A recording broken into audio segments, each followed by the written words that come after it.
Far from the Madding Crowd by Thomas Hardy. Chapter 27. Hiving the Bees. The Weatherbury bees were late in their swarming this year. It was in the latter part of June, and the day after the interview with Troy in the hayfield, that Bathsheba was standing in her garden, watching a swarm in the air and guessing their probable settling place. Not only were they late this year, but unruly. Sometimes, throughout a whole season, all the swarms would alight on the lowest attainable bough, such as part of a currant bush or a espalier apple tree. Next year they would, with just the same unanimity, make straight off to the uppermost member of some tall, gaunt costard or quarrenden, and there defy all invaders who did not come armed with ladders and staves to take them. This was the case at present. Bathsheba's eyes, shaded by one hand, were following the ascending multitude against the unexplorable stretch of blue, till they ultimately halted by one of the unwieldy trees spoken of. A process somewhat analogous to that of alleged formations of the universe, time and times ago, was observable. The bustling swarm had swept the sky in a scattered and uniform haze, which now thickened to a nebulous centre. This glided to a bough and grew still denser, till it formed a solid black spot upon the light. The men and women being all busily engaged in saving the hay, even Liddy had left the house for the purpose of lending a hand, Bathsheba resolved to hive the bees herself, if possible. She had dressed the hive with herbs and honey, fetched a ladder, brush, and crook, made herself impregnable with armour of leather gloves, straw hat, and large gauze veil, once green but now faded to snuff colour, and ascended a dozen rungs of the ladder. At once she heard, not 10 yards off, a voice that was beginning to have a strange power in agitating her. "Miss Everdene, let me assist you. You should not attempt such a thing alone." Troy was just opening the garden gate. Bathsheba flung down the brush, crook, and empty hive, pulled the skirt of her dress tightly round her ankles in a tremendous flurry, and, as well as she could, slid down the ladder. By the time she reached the bottom, Troy was also there, and he stooped to pick up the hive. "How fortunate I am to have dropped in at this moment!" exclaimed the sergeant.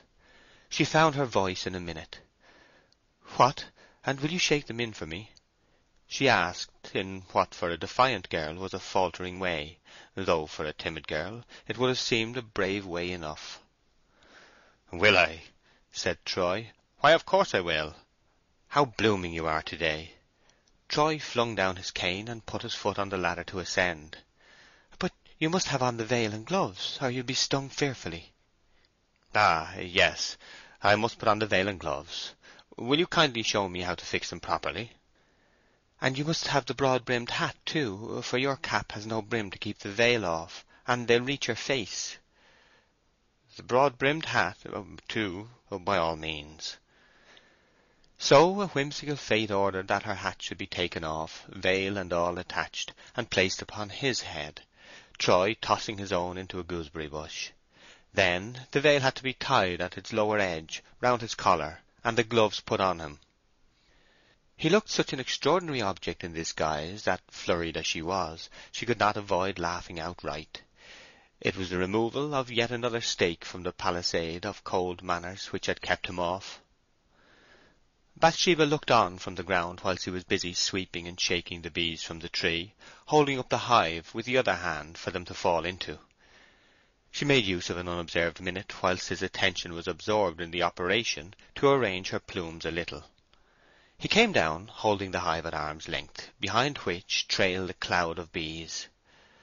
"Upon my life," said Troy through the veil, "holding up this hive makes one's arm ache worse than a week of sword exercise." When the manoeuvre was complete, he approached her. "Would you be good enough to untie me and let me out? I'm nearly stifled inside this silk cage." To hide her embarrassment during the unwonted process of untying the string about his neck, she said, "I have never seen that you spoke of." "What?" "The sword exercise." "Ah, would you like to?" said Troy. Bathsheba hesitated. She had heard wondrous reports from time to time by dwellers in Weatherbury, who had by chance sojourned a while in Casterbridge, near the barracks, of this strange and glorious performance the sword exercise. Men and boys who had peeped through chinks or over walls into the barrack yard returned with accounts of it being the most flashing affair conceivable, accoutrements and weapons glistening like stars, here, there, around, yet all by rule and compass. So she said mildly what she felt strongly. "Yes, I should like to see it very much." "And so you shall. You shall see me go through it." "No. How?" "Let me consider." "Not with a walking stick. I don't care to see that. It must be a real sword." "Yes, I know. And I have no sword here. But I think I could get one by the evening. Now, will you do this?" Troy bent over her and murmured some suggestion in a low voice. "Oh, no, indeed," said Bathsheba, blushing. "Thank you very much, but I couldn't on any account." "Surely you might. Nobody would know." She shook her head, but with a weakened negation. "If I were to," she said, "I must bring Liddy too, might I not?" Troy looked far away. "I don't see why you want to bring her," he said coldly. An unconscious look of assent in Bathsheba's eyes betrayed that something more than his coldness had made her also feel that Liddy would be superfluous in the suggested scene. She had felt it, even whilst making the proposal. "Well, I won't bring Liddy, and I'll come. But only for a very short time," she added. "A very short time." "It will not take 5 minutes," said Troy. End of chapter 27.